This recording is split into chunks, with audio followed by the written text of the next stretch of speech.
And let's bring in our friend Josh Graham from Westwood One Sports Night, 11 p to 3 a Eastern, right here on Westwood One Sports. Josh is also our college basketball expert here at Westwood One Sports and on the Bleck Abdalla show. And Josh has been covering the ACC tournament this week.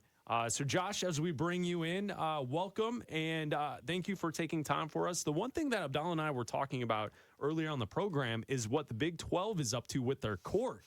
Going away from the glass LED court to a hardwood court, I'm glad that they're making this move for today. What do you think of this entire situation? It's a disaster, but this is what happens when you have a commissioner whose background is more in marketing than it is going through the director of athletics path and thinking about ramifications for coaches and administrators. It's a real shame that they're admitting that the court is something that they need to change going into the semifinals when they had the women play an entire tournament on that court last week. I guarantee you they had a lot of the same concerns, but now we get to the point where, okay, it's the semifinal, let's change it for the men, and let's change it at this point in the tournament. Anybody could have told you that perhaps changing the playing surface right before the tournament, one, from a potential health standpoint with your teams that have contenders, when you already have had really key injuries in your league happen. We've seen Texas Tech and BYU have learned those lessons. And then on top of that, just potentially jeopardizing the quality of play with one of the best conferences in basketball. It's an unforced error, and there's no one else to blame but Brett Yormark, the commissioner.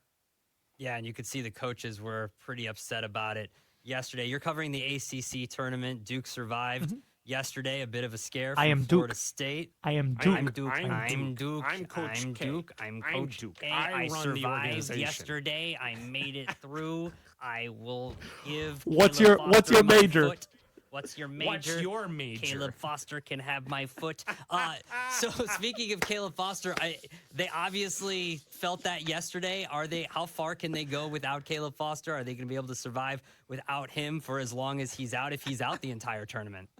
All right, everybody, pull up a chair. Here we go. Let's circle. Let's take a 30 real quick. Let's do it. Because we got the bracket that's dropping on Sunday, and you're going to be filling out this thing.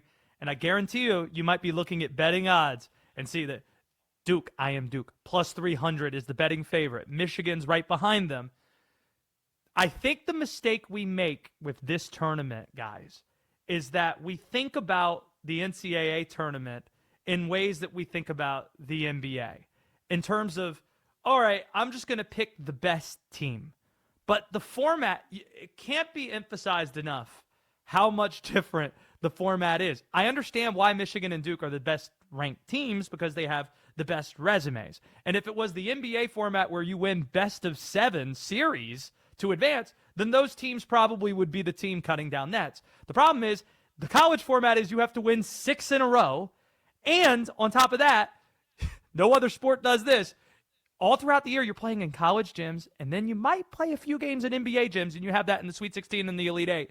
But then how do you simulate for playing in a football stadium your last 2 games? That's what you get in college. So I think it puts added emphasis on certain criteria where people say guards win in March, for example. The reason people say that is you want to, if you want to win 6 in a row, have the most reliable of point guard play in terms of making sure you can take care of the basketball and not have your guard cost you when it matters most. And the problems with both Duke and Michigan, that position, Caleb Foster's probably not going to return. Pat Gamba, it seems he's going to at center. So now you have, I'm not kidding, 1 point guard on your team.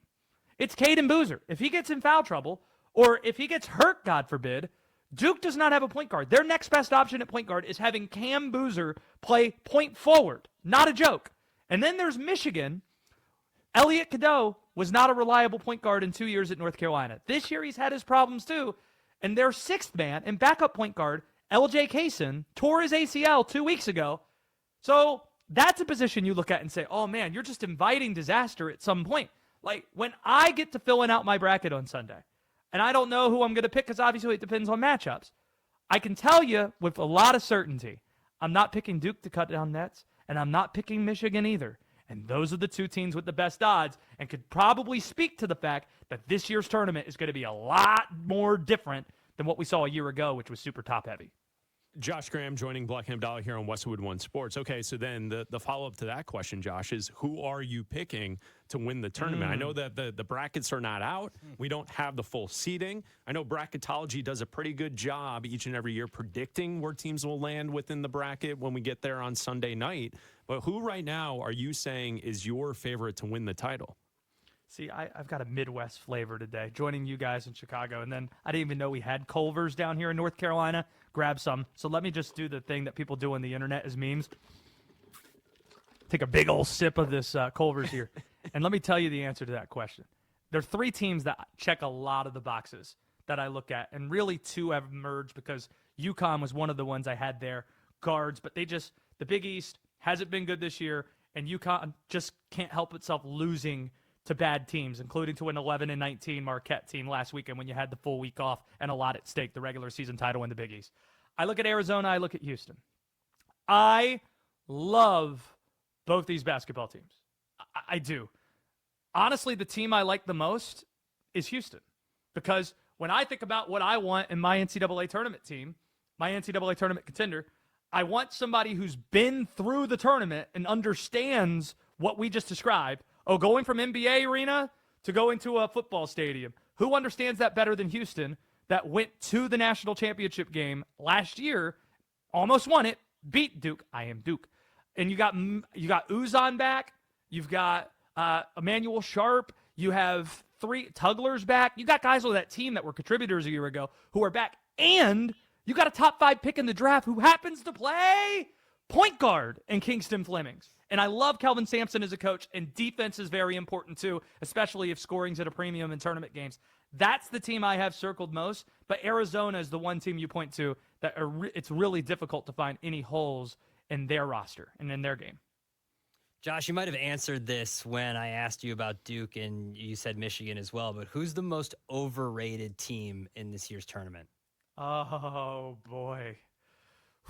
Most overrated team. It's probably Iowa State. I don't think Josh Jefferson is a first-round draft pick. I don't. And thus, I don't view them the way that some say. And when you look at their resume and the league that they're in, you have teams that are people that are putting him in a group that, frankly, I don't have them at. The next one I'd think of is Gonzaga, just because Braden Huff has been out the last couple of months, and that might be their best player, and they're ranked really high. I don't think that's a team that can win without him, and we don't think he's going to return based on some of the language that Mark Few's been using the last few days. So those would be the first two teams that come to mind. Top 10 teams that I don't think can win the title, but some might believe. Josh Graham hanging out with Bleck Abdalla for a couple more minutes right here on Westwood One Sports and the Westwood One Sports app. Miami of Ohio lost yesterday to UMass 87-83. They are 31-1 on the season. They lost in the quarterfinal of the MAC championship. Josh, do the Red Hawks from Miami of Ohio, do they get into the dance even though they don't have the automatic bid? I'll lean on Mike DeCourcy, who I trust most on Bracketology Matters from Fox Sports, who joined the show last night. And he said they're in, and they're probably not even going to Dayton.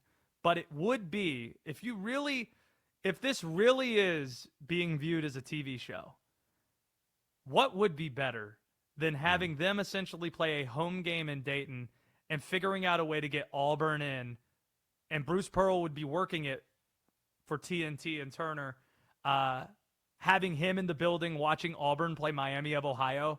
I think I saw that a hypothetical point spread for that game, according to our friends at DraftKings, would be 7.5 points Auburn favored by.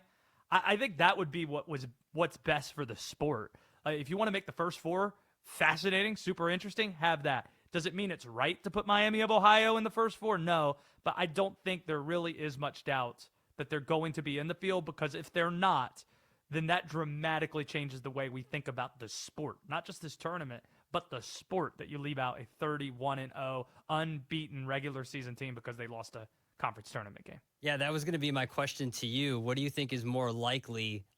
Both teams, Miami of Ohio and Auburn, get in, Josh, or both teams are out of the tournament when we come to Selection Sunday. Both teams in, but you tell me what would be funnier, them playing each other in Dayton or them being in Dayton and the first team left out is Auburn. Just so we can get, can we have a camera? You know how on Selection Sunday, we have the cameras on the teams that are celebrating? Right. Yeah, we're in. I just want a camera on Bruce Pearl. Just like him sitting there and seeing the reaction if Auburn's the first team left out. It'd be great. Josh, thanks for taking time for us. This weekend, you'll be busy covering the ACC tournament and also hosting your shows here on Westwood One Sports. What do you have planned for the weekend?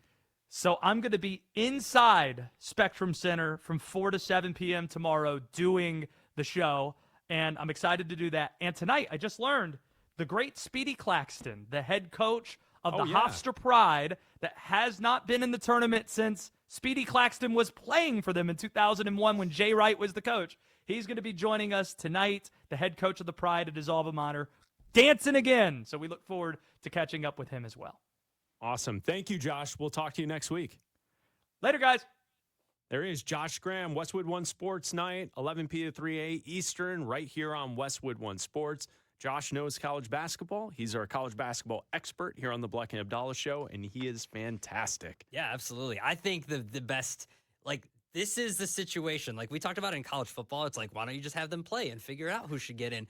You can literally have them play and figure it out. Yeah, you can set it up. Set it up. Have one of the first four be Auburn and Miami of Ohio. Why not?